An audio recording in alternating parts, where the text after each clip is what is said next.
ಚಿಕ್ಕನಾಯಕನಹಳ್ಳಿ ತಾಲೂಕಿನ ಸರ್ಕಾರಿ ಪ್ರಾಥಮಿಕ ದರ್ಜೆ ಕಾಲೇಜಿನಲ್ಲಿ ಸಂವಿಧಾನದ ಅರಿವು ಮತ್ತು ಸಂವಿಧಾನದ ವಿಚಾರವನ್ನ ಒಳಗೊಂಡ ಪುಸ್ತಕವನ್ನ ಬಿಡುಗಡೆ ಮಾಡಲಾಯಿತು. ಮಾತಂಗಮುನಿ ಸೇವಾ ಟ್ರಸ್ಟ್ ವತಿಯಿಂದ ಅಧ್ಯಕ್ಷರಾದ ತೇಜ ಟಿಡಿ ಹಾಗೂ ಉಪಾಧ್ಯಕ್ಷರಾದ ಗುರುಮೂರ್ತಿ ಅವರ ನೇತೃತ್ವದಲ್ಲಿ ಆಯೋಜಿಸಲಾಗಿದ್ದ ಸಂವಿಧಾನದ ಅರಿವು ಪುಸ್ತಕ ಬಿಡುಗಡೆ ಹಾಗೂ ಉಪನ್ಯಾಸ ಕಾರ್ಯಕ್ರಮವನ್ನ ಪ್ರಾಂಶುಪಾಲರಾದ ಎಂಸಿ ಜ್ಯೋತಿ ಹಾಗೂ ಅಂಬೇಡ್ಕರ್ ವಿಚಾರ ವೇದಿಕೆಯ ಮುಖ್ಯಸ್ಥರಾದ ಗಜೇಂದ್ರ ಟಿ ಅವರು ಉದ್ಘಾಟನೆ ಮಾಡಿದ್ರು. ಇನ್ನು ಕಾರ್ಯಕ್ರಮದಲ್ಲಿ ಕಾಲೇಜಿನ ಉಪನ್ಯಾಸಕರಾದ ನಾಗರಾಜ್ ಹಾಗೂ ವಿದ್ಯಾರ್ಥಿನಿಯರು ಉಪಸ್ಥಿತರಿದ್ದರು.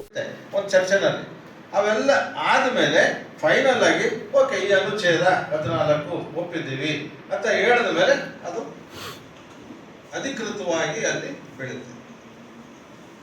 ಈ ತರ ಮಾಡ್ತಾರೆ. That is called democracy.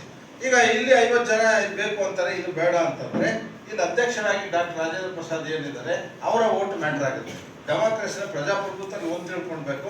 ಯಾವಾಗಲೂ ಮೆಜಾರಿಟಿ 51% ಯಾವ ಕಡೆ ಇರುತ್ತೋ ಆ ಕಡೆ ಅದು ಜಾರಿಯಾಗುತ್ತೆ. ಈ ತರ ಒಂದು ಪ್ರಕ್ರಿಯೆ ನಡೀತಾ ಇರುತ್ತೆ. ಇದು 1949 ನವೆಂಬರ್ 25 ಡಾಕ್ಟರ್ ರಾಜೇಂದ್ರ ಪ್ರಸಾದ್ ಅವರು ಡಾಕ್ಟರ್ ಅಂಬೇಡ್ಕರ್ಗೆ, ಯಾಕಂದ್ರೆ ಅವರು ಅದಕ್ಕೆ ಚೇರ್ಮನ್ ಆಗಿರ್ತಾರಲ್ಲ, ಅವ್ರಿಗೆ ಒಂದು ರಿಕ್ವೆಸ್ಟ್ ಮಾಡ್ತಾರೆ. ಅಂದರೆ ಸಭೆಗೂ ಹೇಳ್ತಾರೆ, ಡಾಕ್ಟರ್ ಅಂಬೇಡ್ಕರ್ ಅವರು chairman of the drafting committee, ಅವರು ಒಂದು ಭಾಷಣ ಮಾಡ್ತಾರೆ. ಇದು ಕಡೆಯ ಭಾಷಣ ಅಂದರೆ ನಾರ್ಮಲ್ ಏನಂದರೆ ಅದಕ್ಕೆ ಪ್ರಕ್ರಿಯೆ ಇರುತ್ತವೆ, ಪ್ರತಿಕ್ರಿಯೆಗಳಿರ್ತವೆ, ಡಿಸ್ಕಷನ್ಸ್ ಇರ್ತವೆ. ಬಟ್ ಡಾಕ್ಟರ್ ರಾಜೇಂದ್ರ ಪ್ರಸಾದ್ ಹೇಳ್ತಾರೆ, ಅಂಬೇಡ್ಕರ್